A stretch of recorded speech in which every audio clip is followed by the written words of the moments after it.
Past few days, there have been reports about temples being vandalized and Hindus being killed in Bangladesh.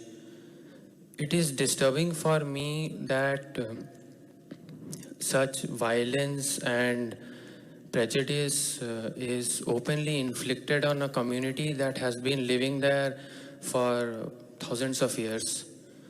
So, according to you, what is the solution to bring peace and harmony back to Bangladesh? See, Bangladesh is only 50 years old and it went through an upheaval, unimaginable levels of violence at that time, and then a new country was formed out of that. But these unfortunate events are not just happening now, has been happening off and on. There are various forces behind these kind of things. So one important thing that we need to understand is, it is happening. There's no denial that it's happening, it is definitely happening, but this is not all across Bangladesh. So don't say it is happening Bangladesh, learn the name of the place. See, suppose something like it is happening, similar things are happening in Kashmir. So now, if you're outside the country and you say, everywhere in India, people are being killed like this, if you say, that's not going to be fair to us, isn't it? Similarly, it's not fair to Bangladesh to say, it is happening all over Bangladesh or it's happening in Bangladesh. It is happening, it has definitely happened in a few places. Homes have been razed to ground, burned down, businesses have been burned down, temples vandalized. A few people have lost their life, unfortunately. But this is not the entire Bangladeshi population, this is a certain number, and now unfortunately, probably that is not a country which is in terms of police force is as organized as other nations. It took 3 days or 4 days for them to respond in any real way. And I believe from what I hear from the news channels and everywhere, it's been put down now. Can it flare up again somewhere? It can. Such things are happening everywhere, unfortunately, in different proportions, between different parties, it's happening. And above all, Bangladesh is a very friendly nation with India. So, as a nation, we can't be blackballing their entire country. We need to condemn the particular incident. You cannot say Bangladesh is doing this, no. Bangladesh is a certain number of people. Hardly probably 200, 500 people might have participated in this kind of violence. It's very important that they're pinpointed, not paint everybody in that direction, because you will grow animosity between nations by doing such things, which is not at all in anybody's interest, particularly not in India's interest, for sure. So having said that, how do you stop this? Well, you can send the police, if it doesn't control, you can send the army, you can shoot a few people, you can bring it under control. But this is not going to go like that. It can be stopped like that for that moment. But if you want this to go, there's only one story. Human beings are doing this to each other because we are identified with different things. And we have forgotten that we are human beings. We have become this religion, this country, this race, that race, all kinds of things. Everything except human. Everything except being alive.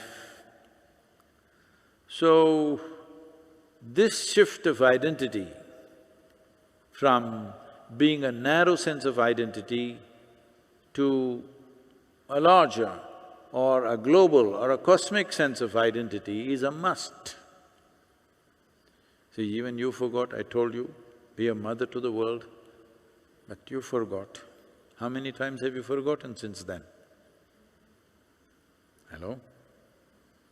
Yes, when you forget, if he or she belongs to something else and they disagree with what you say,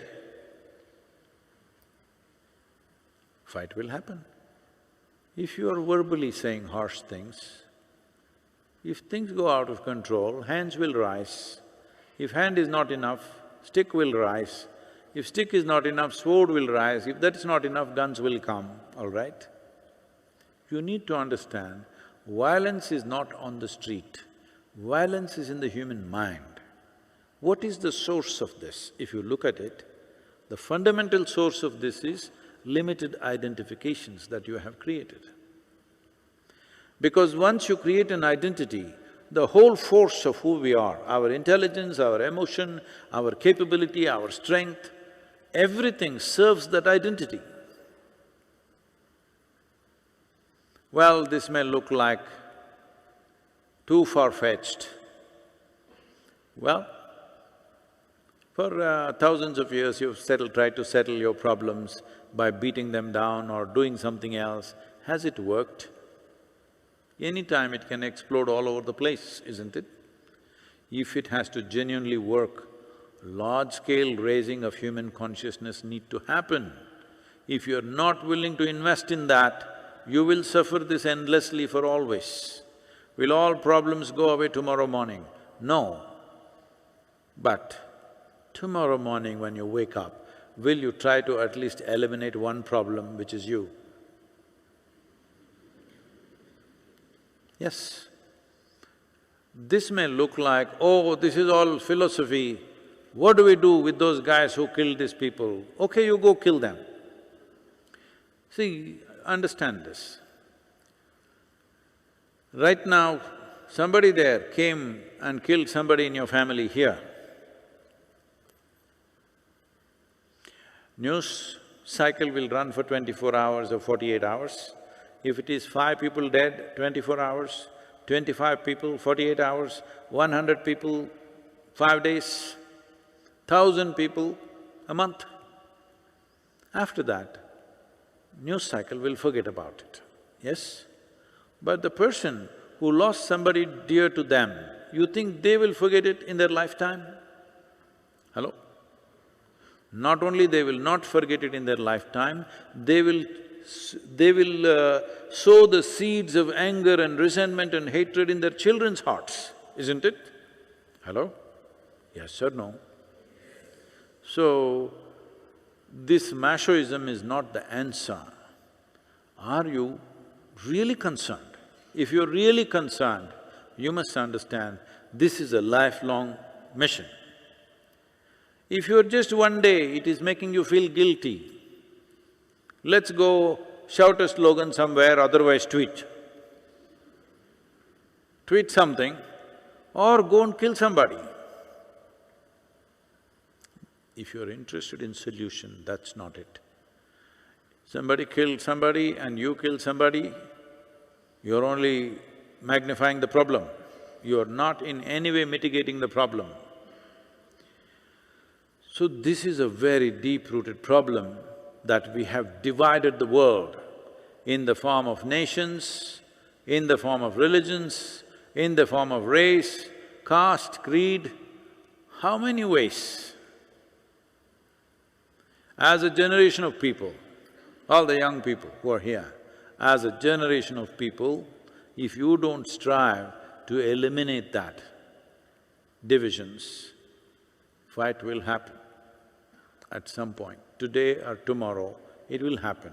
Just because you wear a peace emblem around your neck, it's not going to stop. I'm saying this because in 60s, everybody wore a peace pendant. You can wear any damn thing. With that only they will kill you.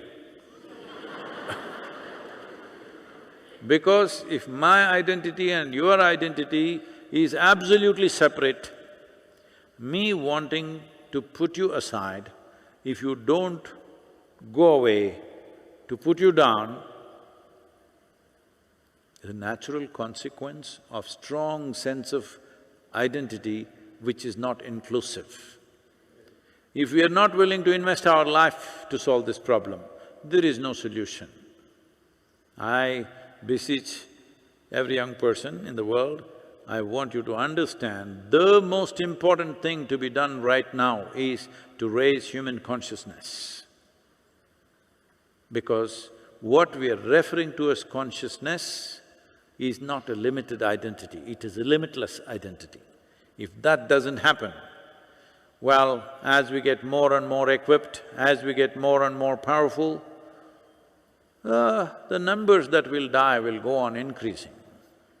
Yes.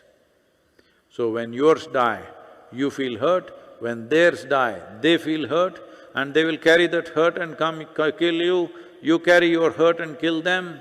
There is no end to this. You need to understand, any problem of this magnitude cannot be solved overnight. If we start working for it, maybe a generation, 2 generations, 3 generations, we can bring it to that place. So one important service I'm doing in this direction is, I'm knocking the heaven down. No place to go. If you want to live well, all of us, let's live well here. That's all there is.